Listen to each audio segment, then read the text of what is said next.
In the next edition of It's About Money, we'll be talking with Andrew Harrison on his book, Love Your 84,000 Hours at Work. We'll be hearing about his journey. Stay tuned for It's About Money. I'm Nannette Nocon.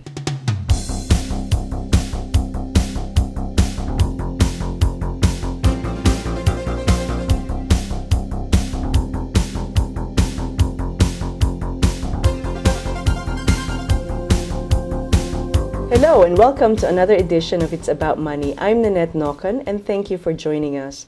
Our program today is very exciting. I can hardly wait to hear the author Andrew Harrison talk about his book. What an incredible title, Andrew. This is great. Thank you for being here. Thank you very much for having me, Nannette. So tell me about this. What made you take 84,000 hours at work? How do you put this together? Well, that number came from an equation that I did back in 2004. I was living in Charlotte, North Carolina, and I was making quite a bit of money, but I was not really inspired by what I did. So over the course of really 4 to 6 months, I decided that I was going to try and figure out what would make me happy at work. And I did that really because of that number, 84,000 hours. So that number is if you were to work 42 years of your life, so I said age 23 to age 65, 40 hours a week, 50 weeks a year, you add those up together, gives you 84,000 hours at work. And that number to me was shocking. I said, wow, if I'm going to have to spend this much time in my life doing something, I better be excited about it and I better enjoy it. So that was really the tipping point for me to say, I'm going to leave this sales job and this money and this lifestyle, and I'm going to go cash in my savings and travel the country and interview people who like their job and try and learn from them. Okay, there's so many questions I want to ask. It's firing in my head. But first, how do you have, I mean, I know you came up with that formula and you said that's an incredible number of hours, but what got it to reality? What did you decide to do to say, okay, I'm going to do this now? Well, for quite a few months, I was working at this job that my friend said was perfect. And for me, in a sense, it was my dream job because I was making a lot of money and I was not working 40 hours a week to do it. But at the same time, I was saying, I don't feel inspired, I'm not happy. So I just didn't flip a switch, I just didn't do this equation, flip a switch and leave. It was a very gradual process of, in a sense, what's wrong with me? Because I'm supposed to be happy. I'm making money and I have this nice apartment and all these different things. But it was this gradual thing that said, I'm not happy and I want to be. And I know that there are other people out there who are pleased with what they're doing. They're passionate, they're fired up, and I want to be one of them. And so I decided that the night that I really did this equation, it was probably 6 months of building up to that. And then finally, I did this equation, and I had talked to my boss earlier that day about, I told him, I want to leave this job, and I'm going to go travel the country and interview people. And he said, okay, well, don't tell anybody yet. And I did that equation, and that night, like at 2 in the morning, is when I sent my resignation email. Oh, wow. That was really, when I saw that number, that 84,000 hours, that was really the thing that said, I am going to do this. Right. So then how, you said savings, so it means that you had been responsible about your money anyway during this process. Would that be fair to say? Yeah, for the most part. Especially once I had it somewhat in my head that I was going to potentially go travel the country and interview these people and leave my job, my lifestyle changed in a big way because, I was golfing and spending money, going out to vacations and things, and once I had this in my head, I was like, okay, we have to change our spending habits, and I have to kind of make some sacrifices. And so now, rather than going out, I was single at the time, or rather than going out on a real expensive date, well, I'm going to take that money and put it in the bank. Or rather than going golfing or going on a trip, I need to invest it or put it away and put it in savings. Because when you quit your job to travel the country, you don't have a lot of revenue coming in. Sure. Okay. So I saved, I just didn't flip the switch and all of a sudden do it. I was saving because I had a vision in my head. It made it easier to save because of that. Okay, so you had a plan and said, okay, I need to build up some money because then when you're traveling, you really have a lot of outlay. Correct. You've got hotel, I don't know if you camp, but so you had to think of, and how long did you decide the journey was going to be? I didn't know how long it was going to be. Okay. I mean, it was going to be either when I ran out of money or when I found my fulfillment Okay. and when I found the right career. So I didn't really have a definite, I'm going to be on the road for 3 months or a year or 2 years. It was, that part I kind of stepped out on faith. Okay. The other part was leading up to it. I'm saving, and I'm sacrificing so I can do this process. So did you sell everything and just have a car and? Well, I didn't. No, I didn't. I moved everything from my apartment into a storage shed because, again, I didn't know if I was going to be gone for 3 months or. And the company that I left, I was a very high achiever for them, and I made them a lot of money. I was in sales, and they said, "What are you doing?" They sent me to an industrial psychologist. They did these things because they wanted me to stay. So when I was traveling, I was doing some marketing work for them because, as they said, when I'd snap out of it, I could come back to work. Okay, that's great. So I didn't snap out of it. They eventually hired somebody else for my job, and I ended up not doing the marketing work for them anymore. I see. But yeah, so I didn't really sell everything. So my stuff got moved into a storage facility or into my SUV, and then I was on the road. Okay, so tell me about the first time you interviewed someone. How did you do it? Did you just stop somewhere? Did you look up a map? What did you do? I had probably about a month window in Charlotte because I was transitioning my accounts to different people. So I started to interview people there. And I found the people, either I heard them on the radio or I saw them on TV or I read about them in the newspaper, and I emailed them or called them and I told them my story. I just left my job and I want to meet people who love what they do. Can I talk with you? And the interaction, I mean, for me, it was intoxicating to be someone who was not happy and not inspired, and to be sitting across from somebody who was, and to hear their story, and then to hear their advice for me. That is what I was looking for, and it was great. And as time went on, I'll tell you later, but as time went on, it was like, oh, well, this is what I want to do. I want to be the conduit to these people who love their work. And that's how the book kind of evolved. Came about. Okay, Yeah. so you had some practice, so to speak, when you were still Right.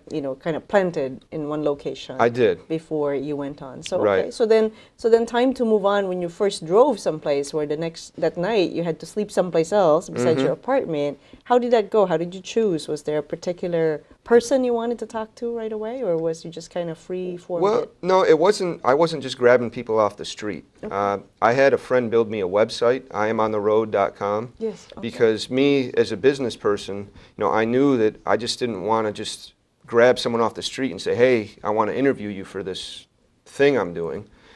People don't respond to that. Sure. So I had a website and I had business cards, and my network of people connected me to other people. So I had a friend say, "I know someone you need to interview." And interestingly, the first night that I was on the road, I stayed with my boss of the company that I just left. Oh, that's great. Yeah. So interviewed him, I hope. Did you? No. Oh, no. Okay. All right. I stayed with him and his family, and then I went to Raleigh, North Carolina, and stayed with friends and interviewed people there. And I never slept in a hotel room. Oh, is that right? Yeah. Wow. So it's crazy. All these different people came out of the woodwork and said, either one, I know someone that you need to interview, or two, I know a place you can stay, or you can stay with us. I stayed in a couple hostels and I camped a couple times, but never in a hotel. That wouldn't have been fun for me. That would have kind of been lonely in a way. If I was just going from hotel to hotel, that's... So you had a vision of what you wanted to do and sort of an atmosphere that you wanted to create. Yeah. Okay. Yeah. So that felt more like a traveling job, if you had to stay at a hotel maybe. Correct. Yeah. And I do that, I've done that for my sales jobs. You fly into a city, you do your thing with work, and then you go and you stay in the hotel. It can be a little bit solo. And for me, I was leaving my job and my city and my friends, but I didn't want this to be a solo gig. Got it. So that helped with staying with different people, and then I had a journal on my website, and that helped me as a writer. It helped me kind of share the journey with other people. I see. So you use technology then to help you in this journey? Yes. Oh, great. Yes. That's really wonderful. And that's how it got passed around, and that's how I got to go to NASA and interview an astronaut. to interview the founder of the 401k program. People emailed me and said, I know someone you need to interview. And it turned out to be really cool because it was an astronaut and the founder of the 401k Oh my program. goodness, that's great. Yeah. Now, so you know ahead of time who you're going to interview. Did you interview them with different set of questions, or is it the same question for everybody? The core set of questions were pretty similar. Okay. In the book, I say there's like 5 or 6. Basically, what do you do? Do you like it and why? And those 2 questions, a lot of times, that's 20, 30 minutes of people sharing their story. You know, this is what I do and this is how I got into it, and they talk about their evolution and they talk about some of their peaks and valleys. And then I asked them, well, what would be your advice for me or for other people who are kind of struggling with their career choices? Or what would your advice be for people who want to get into your field? And so the advice that I've been given has been incredible. I mean, it's totally changed who I am. That's great. Yeah. Now, did you have interviewing skills before? You were in sales, so you had communication skills. But A little bit. I wouldn't say they were formal. You know, I went to school, my undergraduate degree is in writing. okay. And then I was in sales, so as a salesperson, part of your job is to ask questions and be quiet. Sure. You know, let the person speak, and for me, I'm just, I guess, genuinely curious.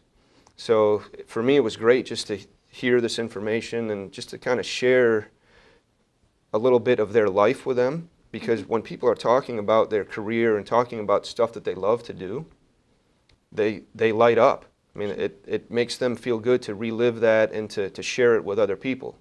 And so for me, it was great because I was getting great information and the energy was really good between the person being interviewed and myself. That's wonderful. That's wonderful. Now, so you didn't have to pay for hotels, so you camped. What about food? How did you get to eat with most of the people you interviewed? No, not all the time. Okay. You know, I wasn't going to Ruth Chris Steakhouse when I was traveling. You know, so I was scrimping and saving, and I would. You know, I love to eat. I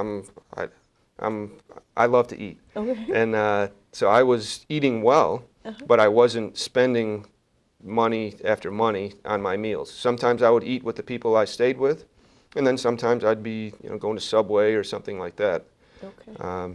Yeah. So then, in your journey, did you find that people were generally satisfied with their work, or was it biased that you only interviewed people that were happy with what they did? Well, yeah, it was biased because that's what I was looking for. Sure. You know, if there were people who didn't enjoy their work, well, that's great. I'm not ready to talk to you right now because I'm looking for people who really do enjoy it and try to learn from them.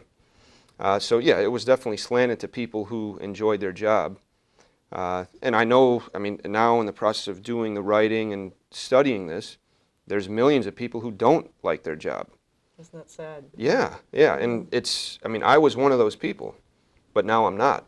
And now I feel like it's my job to help those people be inspired to say, okay, I don't like what I'm doing, let's figure out why, and let's see what we can do in terms of a plan to change that. Did you find in your conversation that the money that people made was important in their level of satisfaction in their jobs? A little bit. You know, money was definitely not the number one key for satisfaction. If that was the case, I never would have left my job. True. And I could have made. You knew I was that on my yourself. way. I could have made $100,000, $200,000, $300,000 a year. But no, that's not the number one key. The number one key is doing something that you're naturally good at and that you naturally enjoy. And then number 2, feeling like you're making a difference in some shape or form. Now, you know, there's a lot of people, money is important because, you know, if you're only making this much money and you're loving what you do, that's okay. But if you're making this much money and you hate what you do, It's even worse. right. So yeah, the correlation between making as much money as you can and job satisfaction is not necessarily there. But we're all human beings and we need money to do things. So money is an important piece, but it's not the number one piece. That's great to hear, because a lot of people, you look at careers and they say, okay, well, the money here is good. Right. But then you're absolutely right. You have to find something that fulfills you. Correct. And that you look forward to being a part of that on a daily basis. Right. I mean, there's people in the book, teachers. There was a maintenance man who happened to have a degree in aerospace engineering. And so he was a maintenance man in an apartment complex. So he could have made a lot more money as an aerospace engineer, but he didn't want to work in a cubicle. He liked fixing things. He liked being on his own and being autonomous. And he was married. He had 2 kids, and he was able to support them with that job. That's great. That's great. Well, lots of questions to ask you, but we'll take a quick break. I'm speaking with Andrew Harrison, who is the author of Love Your 84,000 Hours at Work. We'll be right back.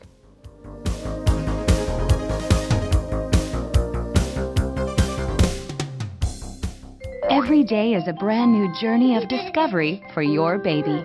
And when that journey is by car, the latch system will help keep them safe. Anchor, tether, latch. It's easier and makes your car seat secure, so your baby's journeys will be safe and sure. To learn more, visit safercar.gov.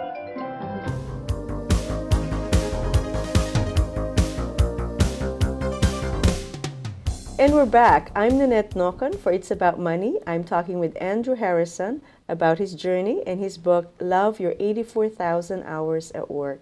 Andrew, I'm glad we're back talking because I have so many more things I wanted to ask. So what would you say to someone who, say in his or her late 20s, kind of doing their job but not finding it so fulfilling? What would you suggest to that person from what you've read and what you've learned from the interviews and also your experience? Sure. Okay. Well, the first thing is you have to understand that there are people out there who love their job. I mean, for me, it took a while for me to actually grasp that, because once you understand that there are people who love what they do, you can then figure out how you can become one of them. So if you're at your job and you're not really enjoying it, you're not stuck. I mean, there's things that you can do to try and figure out what it is that motivates you and what would excite you. And you can take a class that is of interest to you. You can read books. You can shadow people. You can interview people. There's all these different things that you can do to help you figure out what it is you want to do. The big thing is if you're at a job and you hate it, well, so this is not a job that I like. And you need to analyze that on a couple levels. Is it the job that you hate? Is it the company? Is it the boss? I mean, there's all these different things. If it's not necessarily the job and it's the culture, well, you might not necessarily have to make a field change. You might just try and make a company change. Sure. So there's all these different things, but from what I've seen, you're never stuck.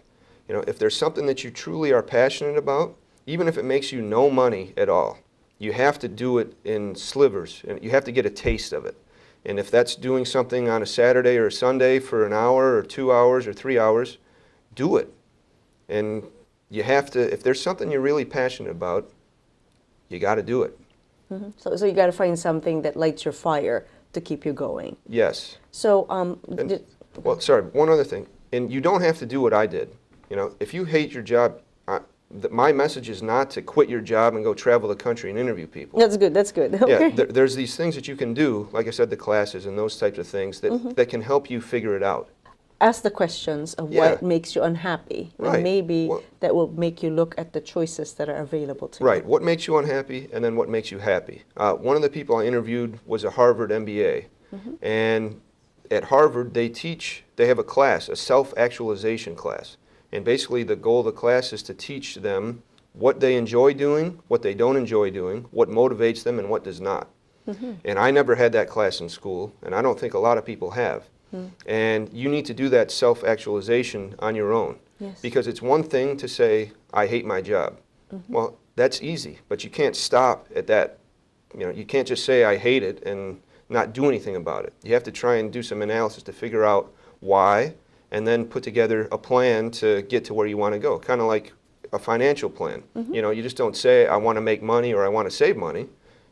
You have to actually do something about it. You have to put together a process. Sure, so you have to understand yourself so you could take self-responsibility, and then it will empower you to take some action. Right. In the book, lesson 3 is called You Are the One.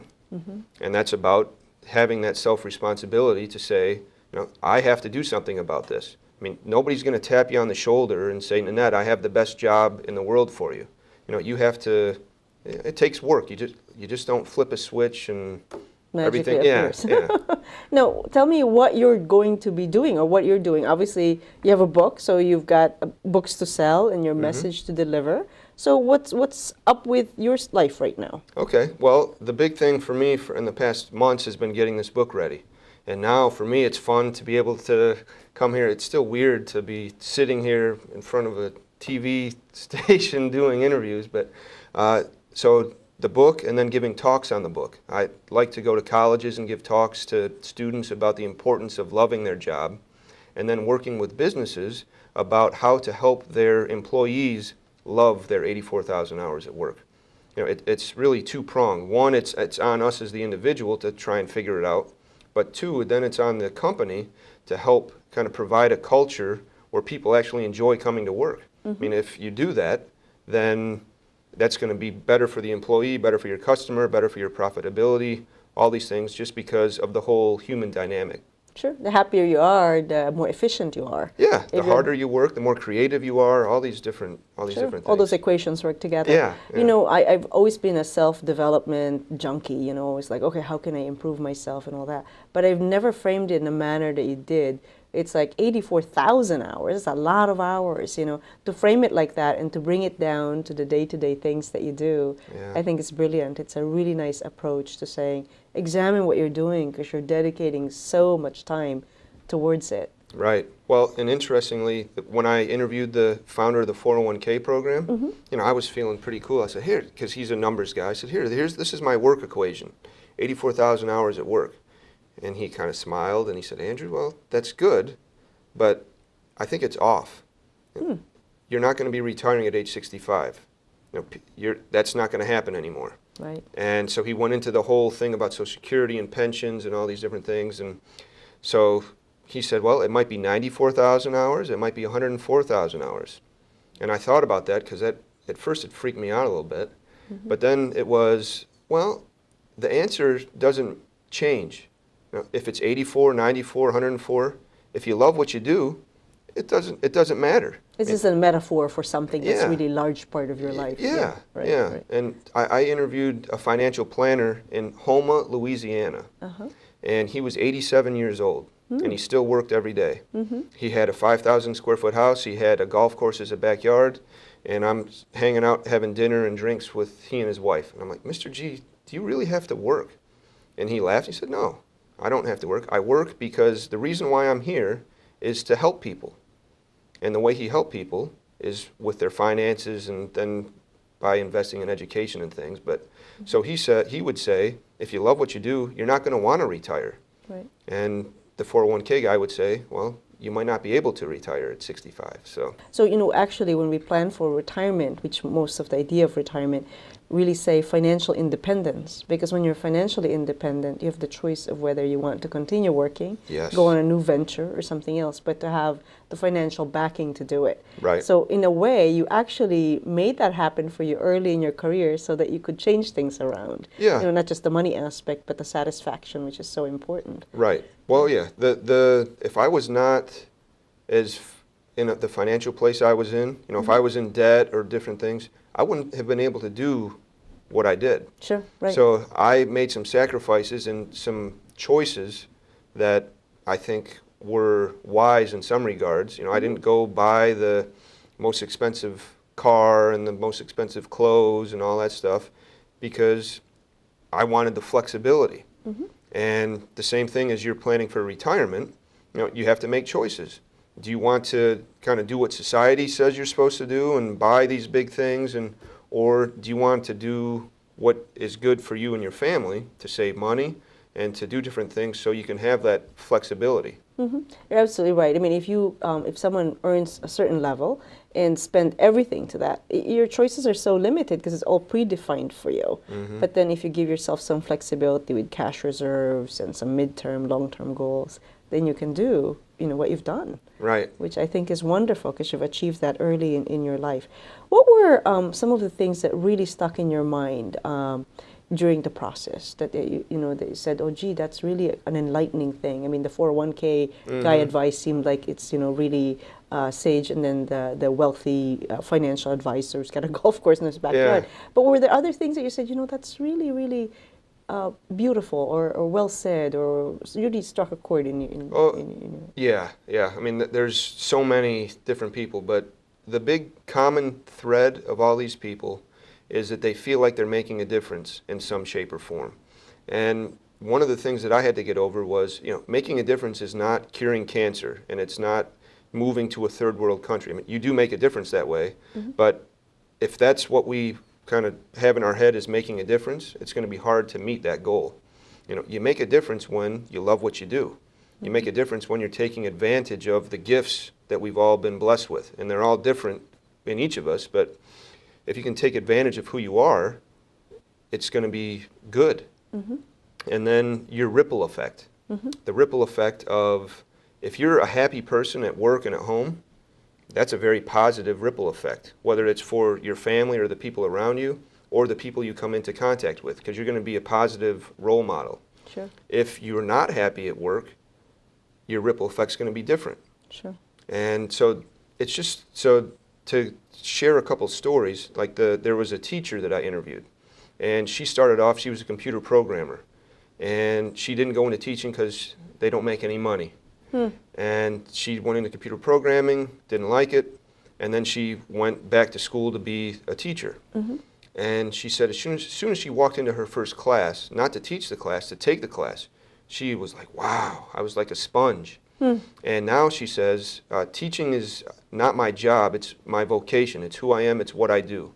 Great. And that would be my goal for everybody. If they could say, such and such, it's my vocation, it's who I am, it's what I do, the world ripple effect would be awesome because of that. Sure. So. Yeah, so it's just the law of attraction. Yeah. When you have a certain mindset, you just attract all the wonderful things that happen. Yeah, and Thinking the big positive. thing is this is not easy. To say, you need to love your 84,000 hours at work, well, that's easy to say. But to do it is hard. And there's ups and downs and sacrifices you have to make. But the big thing is, if you have a vision, it makes it easier.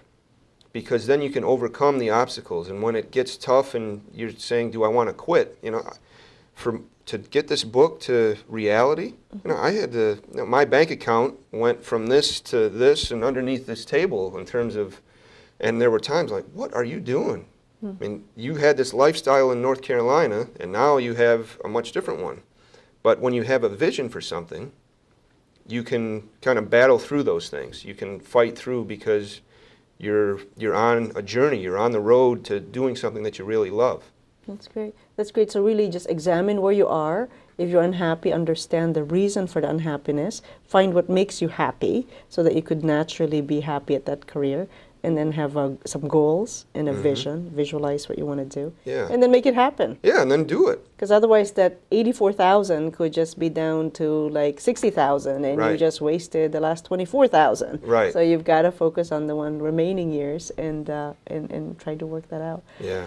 This is great. I can't wait to immerse myself in the information that you have gathered and how wonderful that you're able to share that. So you have a website. Could you share that website for our audience, please? Sure. Actually, there's two. Okay. The book website is 84,000hours.com. Okay. And then the website that really is focused on my travels when I left Charlotte is iamontheroad.com. Great. So that has the journal and different things. And you can get the book at both of those sites. Okay, wonderful, wonderful. Thank you so much. So check out the websites, and I thank you, our guest, for joining us for It's About Money, talking with Andrew Harrison on Love Your 84,000 Hours at Work. Thank you so much, Andrew. This was such a gift to be able to interview and talk with you about your journey. Thank you for having me. Great to be here.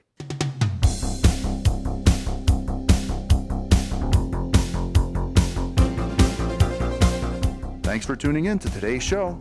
If you have any questions for It's About Money, please email Nannette at nnocon@aol.com. This program was produced through Penfield Community Television in Penfield, New York.